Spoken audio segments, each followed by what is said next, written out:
झोप झोप. बोला ना आई, काय झालं? काय नाही ग, एक रील आलेली, तीच तुला दाखवायला आली होती. तू झोप, मी नंतर दाखवते. ठीक आहे आई, मी काय म्हणते, आज आपण सगळेजण बाहेर डिनरला जाऊया का?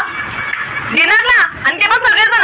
अगं सगळेजण काय करायचे, एक काम करा ना, तुम्ही दोघंच जाऊन या. तसं पण तुम्हाला दोघांना कुठे फिरताच येत नाही. आणि मी काय म्हणते, तू बाहेर जाशील ना डिनरला, तेव्हा अशी काय साडी आणि ड्रेस घालून जाऊ नको. चांगलं काहीतरी वन पीस आणि गाऊन घाल. बाकीच्या मुली पण कशा मॉडर्न राहतात, तशी जरा राहा ना. ठीक आहे, चालेल आई.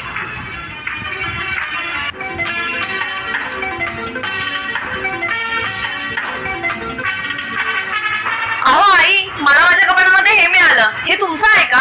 अगं हे माझं नाहीये, हे तुझ्यासाठीच मी मागवलं आहे. परवाच्या दिवशी ना मी इंस्टाग्रामवर रील बघत होती, तेव्हा मला एक ऍड मध्ये हे प्रोडक्ट दिसलं. आणि मला माहितीये तू ते नको ते डिओ वापरतेस ना, त्याच्याने तुझी स्किन खूप